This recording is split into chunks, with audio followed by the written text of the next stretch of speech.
Police discovered the remains of a young woman's body in the back of a burning car. She was probably still alive when they set fire to the car. She has been raped and tortured. She was subjected to horrific sexual crimes. They quickly arrest two violent offenders, Stephen Unwin and William McFall. Unwin and McFall are both convicted murderers out on life licence. How are they allowed to meet up and commit this awful act of violence? 1 in 5 murders in the UK is now committed by an ex-prisoner. From serial rapists, he harboured dark thoughts about carrying out sexual offences, to convicted killers. They'd met in prison, they were out on the streets together. Free to walk amongst us. They knew he could have killed again. Free to murder innocent people. Who's to blame? Is it the justice system? Or are these killers just pure evil? Stephen Unwin is born in 1978. He grows up in Houghton-le-Spring, a town near Sunderland in the northeast. Where there is deprivation, there's going to be crime. His youth is marked by drug use and petty crime. He racks up a string of burglary offences, breaking into homes with no consideration for his victims. Certainly he was trying to get money to buy drugs, and that's what fueled his crime, which then escalated into much more serious crime. Whether in an attempt to cover his tracks or simply because he got a kick out of it, he graduates to arson. He broke into a lorry, and to cover his tracks he set fire to it. He also burgled a house, set fire to it, and fortunately for the occupant, neighbours raised the alarm and got the fire brigade out. His next victim is not so lucky. In the early hours of Christmas morning 1998, Unwin is looking to make some easy money. He breaks into the house of terminally ill retired pharmacist John Greenwell, who is 73. But as Unwin ransacks the house, Mr. Greenwell disturbs him. After smashing in the pensioner's skull, Unwin stabs him in the chest. He makes off with the old man's TV in a wheelie bin before coolly returning to collect the video recorder. And Unwin set 3 seats of fire to cover his crime around Mr. Greenwell's bungalow, one of them being right next to him. And then he escaped and left the place to burn down. Stephen Unwin is convicted of murder and sentenced to life. The judge notes the viciousness of the crime and the previous offender. He receives life with a minimum tariff of 12 years before he can be considered for parole. Stephen Unwin is sent to HMP Swaleside, a Category B prison on the Isle of Sheppey in Kent. Inside, he meets William McFall, who's also serving a life sentence.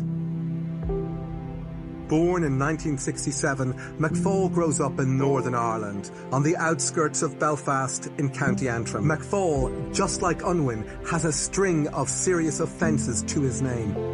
He had a criminal history of arson, robbery, firearms offences. This was a violent man. On May 5th, 1996, McFall picks a frail and vulnerable victim to rob. He breaks into the home of 86-year-old Martha Gilmore, who lives just a few houses away from him. And he broke into her house and killed her with a hammer, probably because she recognised him and he wanted to cover his tracks. And just like Unwin, McFall receives a life sentence with a 12-year minimum to serve. Stephen Unwin and William McFall have both committed cowardly, vicious murders against vulnerable, elderly people. Fate has thrown them together in the same cell, in the same prison. Could this lay the foundation for an even more horrific crime? Against this backdrop of boredom and violence, Unwin and McFall become friends. As men who preyed on the old and vulnerable, Unwin and McFall pose little physical risk to each other. But the risk assessment system does not take into consideration the psychological effects of putting them together. In the case of Unwin and McFall, it is a friendship that has danger written all over it and would eventually have tragic consequences.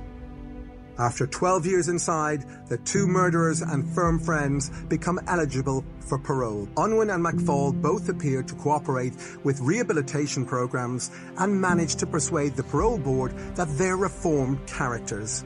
They are eventually sent to separate, lower category prisons. In another twist of fate, the two murderers reconnect while both are being prepared for release from a jail in East Yorkshire. McFall gets out in 2010 after serving 14 years. Unwin was released 2 years later, having served his minimum term of 12 years. They are now free men, as long as they behave themselves. After his release from prison, Unwin begins a relationship from which he has a child. It appears to the authorities that he's now on the straight and narrow and really trying to turn his life around. Unwin also manages to convince the probation service that he is a changed man. Probation officers should be making regular home checks on Unwin, but that's not happening. This is the first mistake by the probation service. Without close supervision, Unwin's behavior deteriorates. He starts making threats against women. One of these was in relation to a complaint by a woman reporting that she'd received a Facebook audio message from Unwin threatening to smash her jaw in and take turns with his cousin to rape her. Sadly, this was just one of many complaints against Unwin. After his release from prison, police logged 26 separate red flags against him. Fatally, police don't pass their information onto the probation service. A serious failing by the force. But has Unwin also lulled probation into a false sense of security with his apparently happy home life? Stephen Unwin is now living at St. Oswald's Terrace in a small village in Houghton-le-Spring. His apparently stable home life comes crashing down when his partner catches him texting other women. She leaves him after 5 years, and now he's on his own and looking for company. He reconnects with prison buddy McFall with disastrous consequences. Stephen Unwin's relationship comes to an end, so he decides to meet up with his old prison pal, William McFall. McFall heads northeast to stay with Unwin, and they start working together as handymen. Almost certainly that would be a breach of their licensing conditions for them two convicted murderers to be mixing together, living together, working together. Certainly that should be flagged up as a warning sign for the probation service, but it appears that it wasn't. Once again, the system fails to pick up on an alarming development. Two violent murderers who shared a cell for many years in prison are once again living together. The two men are fixing up houses for landlords. But it's not long before they get involved in drug crime. They would sometimes try and steal the crops and sell them on. Under each other's influence, Unwin and McFall descend back into their warped zone of burglary and violence. McFall even films himself on his cell phone waving a gun around. The pair are a ticking time bomb. In the course of his work as a handyman, Unwin gets to know a young Vietnamese woman called Ngoc Nguyen, a London School of Commerce graduate who has come to the northeast to live with her sister. Quinn and her sister Quing run a successful nail salon in the area. Quinn believes Unwin to be a good man. There is no way for her to know the true risk he poses. As the pair's relationship develops outside prison, they return to their old ways with devastating consequences. This time the victim is no elderly neighbour, but mother of two, Quinn, who is completely unaware of the pair's terrible past. On August 14, 2017, Stephen Unwin calls Quinn and asks her to attend a meeting that evening to discuss a rental property. At 6 p.m, McFall texts Unwin to inquire if they're going to rape Quinn. 12 minutes later, Quinn leaves work from the nail salon. Quinn arrives at Unwin's house in St. Oswald's Terrace at 7:24 p.m. His neighbour's CCTV shows She suspects nothing. Before Unwin lets her into the property, he gestures to McFall, who's in the house, telling him to get out of the way, because he doesn't want her to be spooked if she sees two men. Unwin then unlocks the gate, lets her in, and that's the last time she's seen alive. As soon as she's inside, the pair set upon the young mother of two. The two men torture her to extract the PIN number for her bank card. During this horrific ordeal, Unwin rapes Quinn. In the middle of the attack, Unwin goes out to the local shops armed with Quinn's bank card. He withdraws £500 from her bank account, buys a bottle of whiskey, and returns to McFall. Over a course of several hours, they carried out some horrific, degrading things on her. They injected her with a syringe full of whiskey at one stage. And at one point they even ate a curry while she was lying lifeless on the floor in the last stages of her life. At 11:44, the CCTV captures the men carrying Quinn out to her own car. They wrapped her in a sheet, put her in the backseat of her car and drove off to some allotments nearby. And it was at these lonely and secluded allotments in pitch black that they dumped the car with her in it on the backseat and torched it. And pathologists say that she was probably still alive when they set fire to the car. The two of them then walk back to Unwin's house in Shiny Row. When you look at the CCTV, they look like they've not got a care in the world. They're just walking along the street like two blokes coming back from the pub. The next morning, Quinn's sister is desperately worried she hasn't come home. While Quang searches for her sister, Unwin and McFall enjoy a meal at a local pub, paid for with Quinn's own money. At 3 p.m. on August 15th, Quang gets the worst possible news. We received a phone call from the police saying they found my sister's car. Can you please come home urgently? Police investigate Quinn's last movements by tracing her bank card transactions. It doesn't take them long to identify Stephen Unwin. They arrest him that evening, and McFall shortly after. Ironically, Stephen Unwin had put up those cameras himself. The property belonged to his uncle and auntie, and he put them up for security. What he perhaps didn't realise was that those cameras gave a view of a small section of his backyard. Unwin and McFall are both charged with murder. The pair plead not guilty, and the case goes to trial at Newcastle Crown Court. The defence for Unwin and McFall was quite simple. Each blamed the other. So McFall was to say that Unwin had carried out the murder and he wasn't there when it happened, and vice versa. Both were trying to use what's called a cutthroat defence, where you blame your co-accused.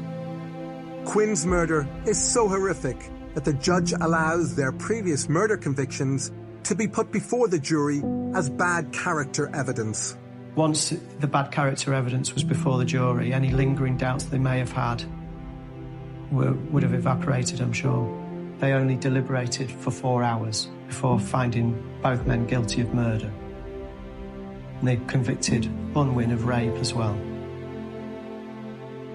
Mr. Justice Morris made lengthy sentencing remarks. He called Stephen Unwin calculating and manipulative and a ruthless killer. And he said, William McFall, he said he was a violent man capable of monstrous behaviour. This time, the judge is not risking these two murderers ever walking free again. He sentences both men to life without the possibility of parole. Unwin and McFall will die in prison.